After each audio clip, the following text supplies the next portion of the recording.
আসসালামু আলাইকুম প্রিয় বন্ধুরা, আমি আমার ইউটিউব চ্যানেল রোমানা কিচেন। আমার ভিডিওটা যদি ভালো লেগে থাকে তাহলে সাবস্ক্রাইব করে দিবেন। আপনাদের জন্য কেক বানানো হয় কিভাবে একটি ডিম দিয়ে আমি সেটা দেখাবো। একটি ডিম দিয়ে কিভাবে কেক বানানো হয় দেখেন কি কি উপকরণ লাগে। প্রথমে আমি কিছু ময়দা নিয়েছি, তারপরে একটি ডিম পেটে নিয়েছি, চিনি নিয়েছি, তার সাথে আমি বেকিং পাউডার ইউজ করব, একটা বাটি নিয়েছি। যদি আমি একটি ডিম দিয়ে কেক বানাবো তার জন্য আমি ছোট একটা বাটি নিয়েছি। এই বাটিতে আমি ডিমটা ঢেলে দিতেছি, তারপরে কিছু ময়দা অ্যাড করতেছি, অল্প ময়দা। তারপর আমি চিনি অ্যাড করতেছি। আমি চিনির পরিমাণ একটু বাড়িয়ে দিয়েছি, আপনারা বাড়িয়ে দিবেন, কেকে একটু চিনির পরিমাণ বেশি লাগে। তারপরে আমি বেকিং পাউডার দিব,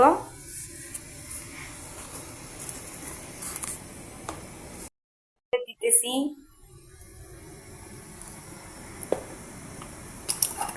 যেহেতু আমার কেকটা ছোট, একটা ডিম দিয়ে কেক বানাচ্ছি, তার জন্য আমি বেকিং পাউডার কম ইউজ করছি। আপনারা বড় কেক বানালে তার সমপরিমাণ দিবেন। এখন আমি দেখাচ্ছি সবগুলো উপকরণ একসাথে আমি মেখে নিব ভালো করে। উপকরণ আমি মেখে নিয়েছি, ডিম, ময়দা, চিনি, তারপরে বেকিং পাউডার আমি মেখে নিয়েছি।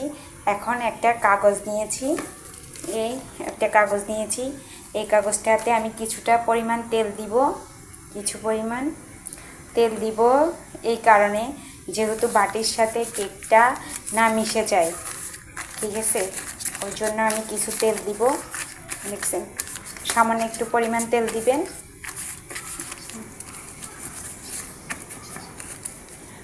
বাসায় একটা ডিম থাকলে অতি সহজে কেক বানিয়ে ফেলুন, আর দোকানে যাওয়া লাগবে না, বাসায় বানিয়ে ফেলুন। খুবই মজাদার একটা ডিম দিয়ে সফট অনেক সুন্দর কেক হয়, আপনারা বানিয়ে ফেলুন।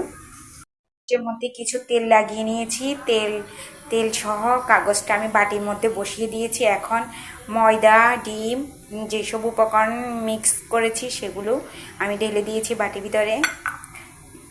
এখন নিয়েছি, এখন একটা পাতিলের স্ট্যান্ডগুলা দিতেছি পাতিলের ভিতরে।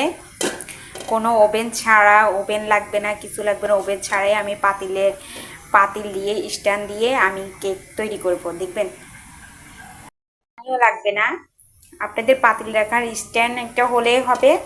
তারপরে বাড়িতে যেসব পাতিল ব্যবহার করেন না, এইসব পাতিল একটা দিলেই হবে। এই পাতিলের মধ্যে আমি বসিয়ে দিতেছি। স্ট্যান্ড সমান বাটি নেবেন, তারপরে এটার উপর আমি একটা ঢাকনা দিতেছি। আমি ঢাকনা দিয়ে ঢেকে দিতেছি। তারপরে একটু লো হিটে রাখবেন, না হয় নিচেও দিয়ে পড়ে যাবে। আমি গ্যাসটা একদম লো হিটে রাখতেছি যেন আস্তে আস্তে ভিতর দিকে হয়ে যায় কেকে। এটা খুলে দেখাবো আমার কেক কীরকম হয়েছে। দেখেন পুরোপুরি হয়ে গেছে। আমি 15 মিনিটের মতো রেখেছি। চুলা জ্বলায় আপনার 15 মিনিটের মতো রাখবেন। আমি লো হিটে রাখছি, এখন চুলা অফ করে দিতেছি। পাতিল থেকে কেক নামিয়ে ফেলেছি, বাটি থেকে এখন একটা পিরিচের মধ্যে নিয়েছি, কাগজটা সরিয়ে নিয়েছি।